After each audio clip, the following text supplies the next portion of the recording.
Let's bring out our first guest. She's in every single movie that's coming out this year, including Confidence, Envy, Runaway Jury, and The Shape of Things. Say hi to Rachel Weisz. Yeah.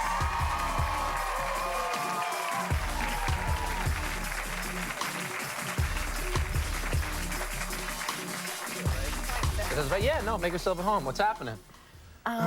What's happening? Yeah, it's great to have you here. Thank you. Thanks for having me. I'm surprised you have time to be here because you're in every single movie. Oh, hush now. How do actors do all that? We're amazed. You're in like 10 movies in 2 years. Four. Yeah, but for drama's sake, it's 10. Okay, 10, yeah. How do you have time? Is it literally just from one set to the other? It was, yeah. Last year I did 4 back-to-back, so it was kind of, yeah, not much else. Yeah. Yeah. We had Ed Burns here, your star in Confidence. Just want to let you know, I thought that was a great film. Oh, thank you. Really, really cool. Thank you. I'm into sort of con artist films, and that was a good one. Yeah. Did you enjoy making that? It was really fun. It was really fun to do. It was also like a film noir style movie. Yeah, it was so very cool, easy to watch. Yeah, we got a chance to dress up in those great suits and dresses, and it was fun. Yeah. You're into Elvis, I hear, a little bit? I love Elvis. You do? What is it about Elvis? What do you like about him? I just think, you know, some people know everything about him, like, right. you know, they have library of information. I don't really know that much about him. I just think he was the greatest performer and singer that ever lived. Right. I love to watch footage of him perform. And where did you see Elvis? How did Elvis sort of come into your life? I think just as a child, we used to watch his movies. They used to come on the TV, all his movies, and I think that's how I first got introduced to him as a kid. Right. Have you been to Graceland? Yeah. And what is it like? I've never been. It's, you know, it's as kitschy as you would imagine it would be.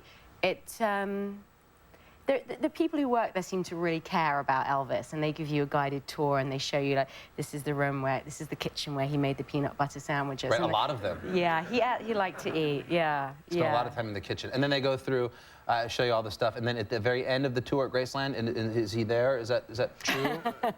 I mean, buried. His grave's there. Yeah. You can visit his grave. Is he actually in the grave? I don't know. Neither do I. I don't know. I wonder if I don't know if anyone's ever tried to dig him up. Oh, God, that would be great if they did. Talk about a reality show. And it's weird, Nicolas Cage is also a huge, huge Elvis fan. I always think it's weird that he, you know, went so far as to marry his daughter. Does that creep you out just a little bit? You know, I don't blame him. You got a thing for Lisa Should I Presley, elaborate? too? Yeah. Well, she looks like him, doesn't she? She really does. But it seems weird if you're a fan of somebody so much that, you know, you Why not? gravitate towards their offspring. Oh, I don't blame him at all. She's gorgeous. Yeah, you like girls, don't you? Girls You've got like this, Elvis. no, Rachel does. You've got this whole, I was reading this article that you had this, that you get girl crushes, which I'm very fascinated about. You had one on Penelope Cruz. We all have. Yeah, who hasn't? But can you explain a little bit about a girl crush and what you sort of mean by that? Slowly? What does it mean? It's just like you get it's like admiration, a little passion for that person. I think it's great that women can get away with that, you know, because like I've had a man crush secretly on like Colin Farrell for a while. Right. But if I go out and say that, God forbid, on a late night talk show, people would think I'm homosexual, which is fine. They can think that. But women seem to get away with that. Do you have a latest girl crush? Maggie Gyllenhaal. Oh yeah, sure. We had her on here. Yeah. Maggie Gyllenhaal and Frances McDormand, those two. Oh, that's kind of sick, the second one.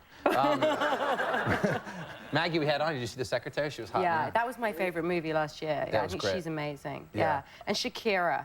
I can't get enough of Shakira. Yeah, oh boy. Sorry, guys. Who can? No, don't apologize for that. The Shape of Things is the movie. Neil LaBute, of course, wrote and directed it. You were in the play with the entire cast in London and New York. It's been turned into the film. Yeah. And how we had Gretchen Mol here when it was also in it.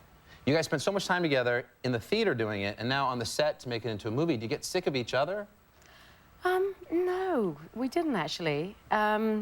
We had a great year. It's very funny writing, so there was a lot of fun stuff to do. And then when we got to make the movie, Paul Rudd, in the play, he just like stuffed pillows inside his sweater. Jumper, we call it, but you can say sweater. I've got to learn to speak American. But in the film, he had a fat suit made for him. So we just had like endless fun. Like if you've been hanging out with someone for a while, and you know them really well, and they have a fat suit, it's fun. It's just a fun thing to be around. Yeah, no, I'm sure everybody should have a fat suit just to play with. The movie deals with how couples should try and change each other in relationships. Is that a healthy thing? Well, in the case of this movie, the story gets pushed to an extreme, which is pretty unhealthy. But it examines how all couples say things like, oh, honey, you know, I think maybe you should get your hair cut, or I kind of prefer it when you wear blue to black, and maybe you should go to the gym. It's just those simple, subtle things that are pointed out? Little things, yes. I mean, Paul Rudd is kind of this fat, schlumpy college student, right. And I'm an art student. I fall in love with him, and I kind of make him cool. I make him lose weight, and make him to get a haircut, and then he gets a nose job, and things get kind of slightly extreme. Right. But it's examining how couples do that to each other in relationships. Let's take a look at a scene from The Shape of Things. Here's Rachel Weisz.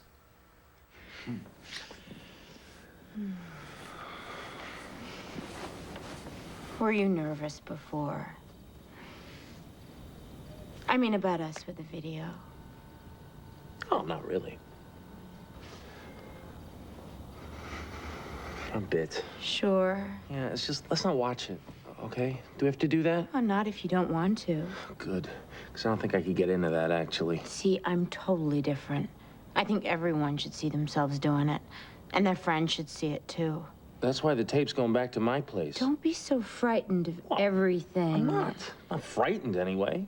I just don't think that's a thing other people need to see, ever. I think Rob Lowe and Tommy Lee would agree.